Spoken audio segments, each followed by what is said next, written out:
ये आप जो भीड़ देख रहे हैं ये दिल्ली के रेल मुख्यालय बड़ौदा हाउस की भीड़ है और ये भीड़ है उस व्यक्ति के लिए जिसने रेलवे कर्मचारियों के लिए दिन रात कड़ी मेहनत की।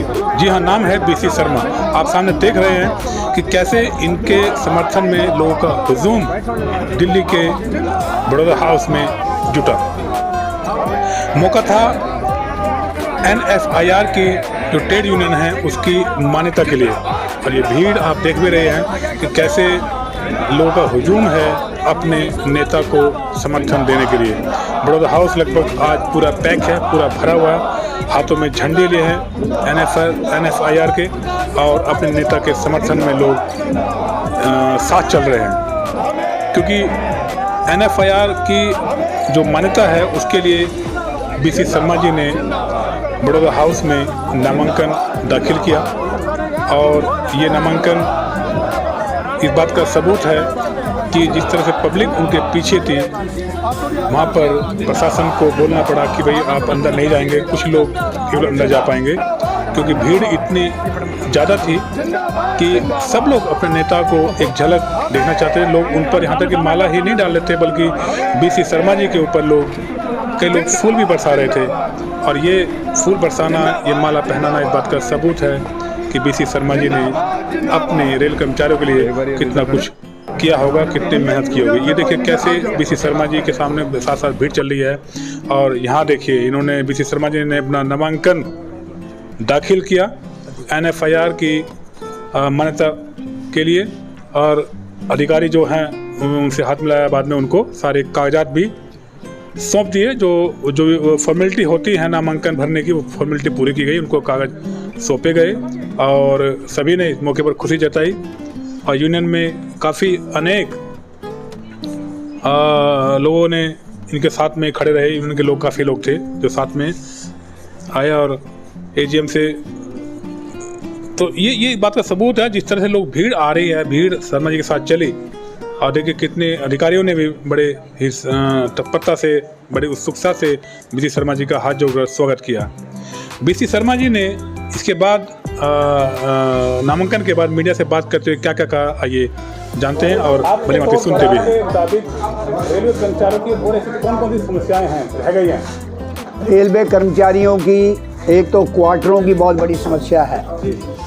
प्रशासन ने हर साल 10% क्वार्टरों का रेंट बढ़ाने का आदेश दिया हुआ है, जबकि क्वार्टरों की इतनी वर्स्ट कंडीशन है, मेंटेनेंस नहीं होती, वाइट वॉश नहीं होती, रिपेयर नहीं होती और ये कह रहे फंड नहीं है। तो इसके लिए बहुत बड़ी मुहिम जो है हमें छेड़नी पड़ेगी, वो करेंगे। 8वां पे कमीशन जो ड्यू हो चुका है और जो ऑलरेडी ILO का फार्मूला बना हुआ है कि 4 लोगों को जीने के लिए आटा, दाल, रोटी, चावल, घी, दवाई, उसके लिए क्या चाहिए, उस फार्मूले के अनुसार 8वां पे कमीशन या परमानेंट वेज रिव्यू कमेटी, जिस तरह जो मेंबर पार्लियामेंट और राज्यसभा के मेंबर उसकी 10 आदमियों की कमेटी बनी हुई है, वो जब चाहते हैं अपने वेतन भत्ते, डेली अलाउंस, कॉन्स्टिट्यूंसी अलाउंस उसको बढ़ा लेते हैं। ये NFIR URM की डिमांड है। कर्मचारियों के लिए भी वेतन आयोग बिठाने की जरूरत नहीं है, उसके लिए भी इस तरह की एक minister, group of minister plus federations, उनको जो है नेशनल काउंसिल के लीडर, उनको साथ मिला के ये जो है उसका डिस्कशन करने के बाद इतना लंबा पीरियड जो पे कमीशन में लगता नहीं लगना चाहिए, क्योंकि महंगाई चरम सीमा पे है। आज गैस के सिलेंडर की क्या रेट है, आटे का क्या रेट है, चावल का क्या रेट है, दाल का क्या रेट है, सब्जियों का क्या रेट है, घी का क्या रेट है, ये मार्केट के अंदर खुद हम देख सकते हैं।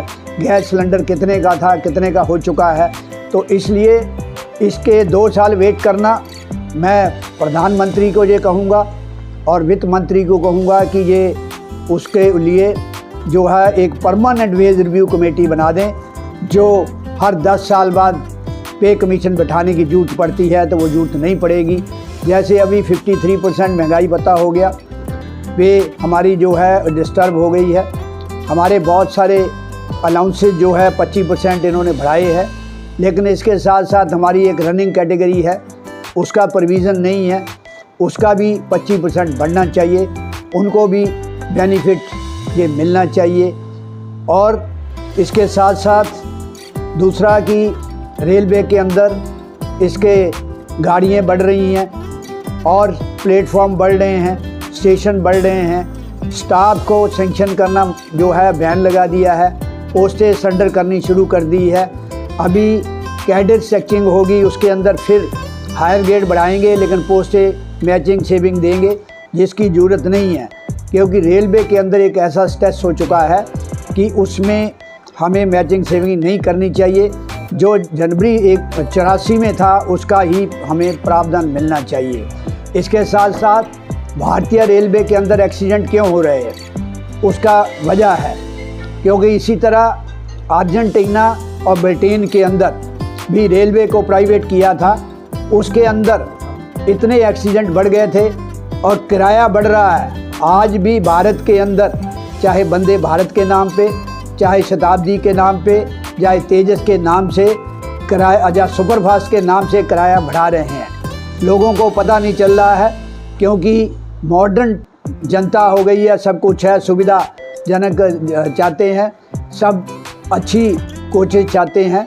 तो उसके साथ साथ मैं ये कहूँगा कि एक्सीडेंट को अवॉइड करना, तो रेल मंत्री को इस बात को सोचना पड़ेगा कि रेलवे में प्रीनियर नेचर का, रेगुलर नेचर का काम है। अगर आप कॉन्ट्रैक्टर को देते रहेंगे, ये एक्सीडेंट बढ़ेंगे।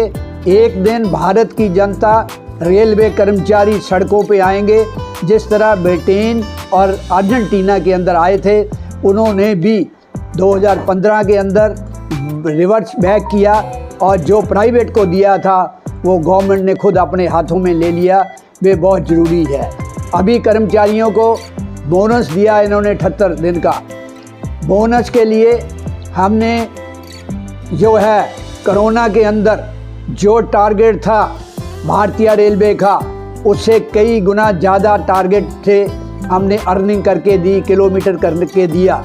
उसके बावजूद भी एक वही 7,000 का फार्मूला रखा है, उसको मिनिमम 18,000 का करना चाहिए था, उसके ऊपर बोनस देना चाहिए था।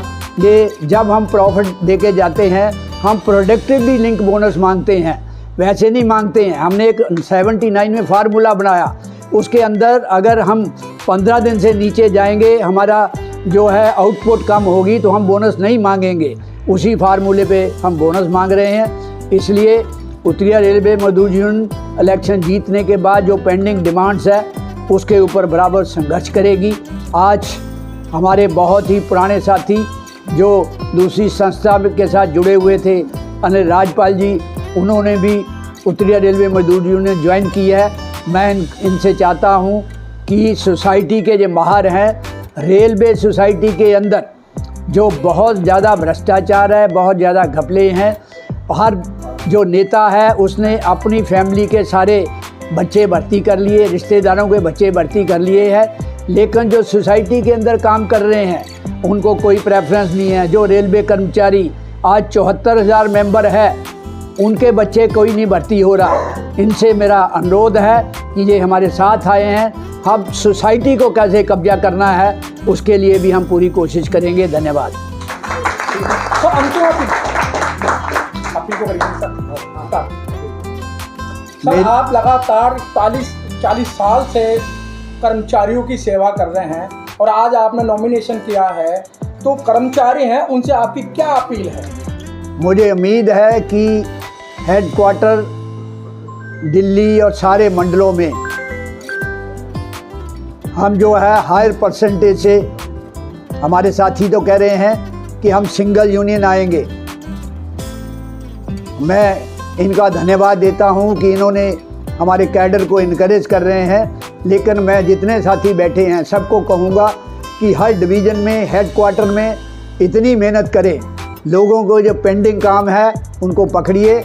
हमने तकरीबन 2013 से लेके 2013 में जब हमें दोबारा मान्यता हुई, वो कैटेगरी बैठी नहीं है जहाँ ट्रैक मैनों का अगस्त 17 में कैडर स्ट्रक्चरिंग हुई थी, NFIR की लड़ाई करने के बाद 14 मीटिंगें हुई थी, 13 में फैसला हुआ, 15 तक इम्प्लीमेंटेशन नहीं हुई थी।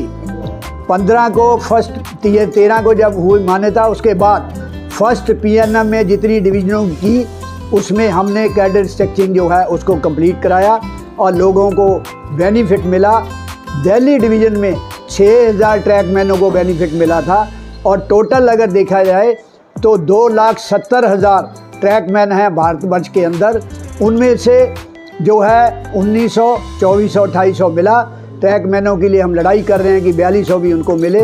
बाकी कैटेगरियों की मलाई कर रहे हैं, लेकिन मैं अंत में यही अनुरोध करूंगा कि तमाम साथी हम काम कर रहे हैं। एजेंडा है हमारा, NFIR हर इशू को पकड़ती है। तमाम साथियों से अनुरोध है कि 4, 5 दिसंबर और 6 दिसंबर को उत्तरीय रेलवे मजदूर यूनियन को भारी बहुमत से विजय कर बनाएं, ताकि URMU को भारी बहुमत से विजय बनाए, ताकि हम आगे और उत्साह से हमारे साथी काम कर सके। धन्यवाद। सर, चुनाव चिन्ह तो बताया ही नहीं आपने। अरे हमारा चुनाव चिन्ह जो 2013 में था रेल इंजन है, ना हमारे कॉन्स्टिट्यूशन में भी रेल इंजन है। रेल इंजन पे मोहर लगाइए और रेलवे को बचाइए, कर्मचारियों की आन और शान को बढ़ाइए।